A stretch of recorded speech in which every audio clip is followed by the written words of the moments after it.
After AIDS the next topic is the hepatitis.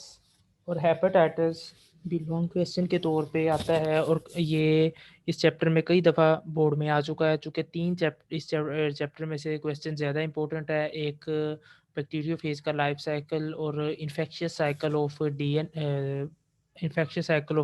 Ads and hepatitis.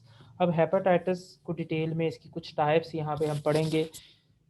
Hepatitis के लफ्ज़ी मतलब अगर हम देखें, हेपेटिक का मतलब, या हेपेट जो इसका लफ्ज़ है, इट मीन्स लिवर, और आइटस आई टी आई एस, आइटस का मतलब है इन्फ्लेमेशन।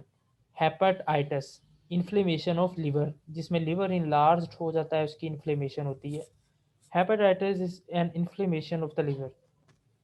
इसके काजेज़ कोई वायरल इन्फेक्शन की वजह से हो सकता है, टॉक्सिन एजेंट्स हो सकता है, या कोई ड्रग्स वगैरह, कोई केमिकल, कोई पॉइजनस ड्रग की वजह से हो सकती है ये सिचुएशन। करेक्टरिस्टिक्स शॉर्ट क्वेश्चन में आते हैं। What is hepatitis, write down it's characteristics. तो जॉन्डिस होगा, जिसे हम यरकान बोलते हैं, एब्डोमिनल पेन, पेट में दर्द होगी, लिवर इन्लार्जमेंट हो जाएगा, उस एरिया में पेन फील होगी, फटीग, थकावट, सम टाइम्स फीवर भी होगा। इट मे बी माइल्ड और can be acute and can lead to liver cancer. तो ये माइल्ड, एक्यूट और लिवर कैंसर की वजह भी हो सकती है, कि फौरी तौर पे भी इसका रिएक्ट हो सकता है, और ये कई सालों के बाद भी सामने आता है, जो लिवर कैंसर की सूरत में, और बाद में उसमें मुख्तलिफ कॉम्प्लिकेशंस होती है। टाइप्स यहाँ पे हम इसकी 7 टाइप्स पढ़ेंगे, hepatitis A, B, C, D, E, F and G. 7 types जो अभी तक रिनाउंड है, मगर हमारी बुक में जो 3 डिस्कस की गई हैं मेन, और उन्हीं पर अभी मेजर रिसर्च हो रही है, हेपेटाइटिस ए, बी एंड सी, हम उन्हीं को डिस्कस करेंगे। और हर हेपेटाइटिस के 3 पॉइंट्स हमने याद रखने हैं, एमसीक्यूज़ के तौर पे भी और लॉन्ग क्वेश्चन में भी, क्योंकि ये एक कंसाइज करके मैंने आपको यहाँ पे लिख दिया है। अदरवाइज़ बुक में आप देखेंगे तो ये बिखरा सा है, पहले हेपेटाइटिस ए की बात है, फिर उसके बाद किसी और की, फिर हेपेटाइटिस ए की बात है, बिखरा सा क्वेश्चन है। इसको जब हम प्रेजेंट करते हैं तो इकट्ठा करके ही सबको लिखा जाता है, हर टाइप को। तो जो इसकी मेन 3 टाइप्स हैं, उनमें से हम 3 चीज़ें इसकी मेन पढ़ेंगे। नंबर 1, कि उसका काजेटिव एजेंट जो है वो आरएनए वायरस है या डीएनए वायरस है। नंबर 2, कि उसकी ट्रांसमिशन कैसे होती है। और नंबर 3, कि वो वायरस का कोई दूसरा नाम है तो वो क्या है। Hepatitis A, hepatitis A is also called as the infectious hepatitis. It is transmitted by the contact with faeces from infected person के फीसिस से ये फैलता है। इसका काजेटिव एजेंट है आरएनए वायरस, और आरएनए वायरस भी non enveloped.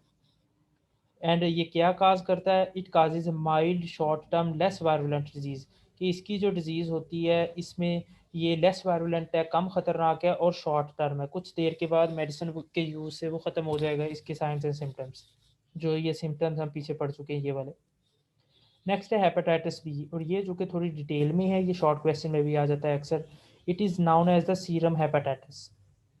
Hepatitis B is the second major class of form of the hepatitis. It is caused by the DNA virus.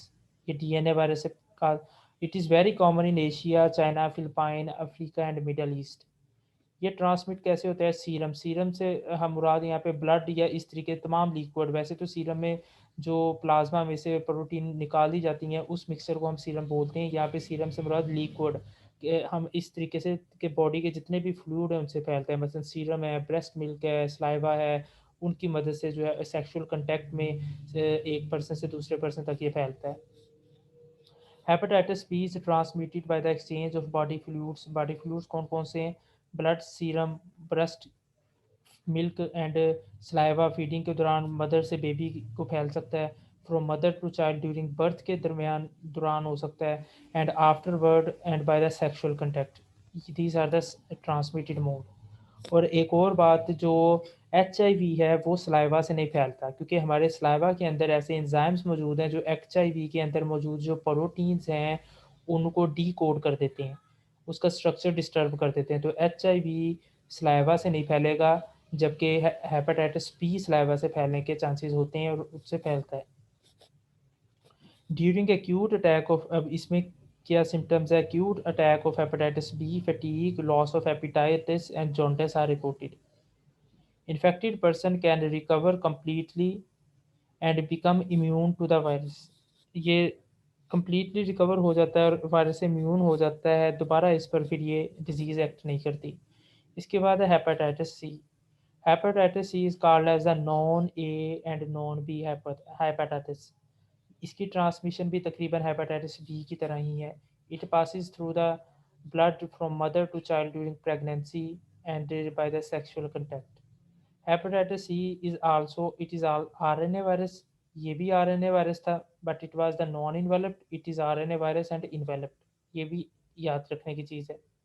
और इसको इन्फ्यूजन हेपेटाइटिस भी कहा जाता है। It is causes infusion hepatitis. It is less severe than hepatitis A और hepatitis B, but hepatitis C often leads to the chronic liver disease. मगर इस ये ज़्यादा लिवर को अफेक्ट करता है, लिवर कैंसर का भी बायस बनता है। और लिवर की क्रोनिक लिवर डिजीज़ से, क्रोनिक का लफ्ज़ मतलब होता है जो देर पा डिजीज़ होती है, साल हा साल चलती है और बाद में फिर पता चलता है कि ये डिजीज़ थी। इसके बाद हेपेटाइटिस डी, जिसके हवाले से सिर्फ हमारे पास यही है कि it is also called as a delta hepatitis.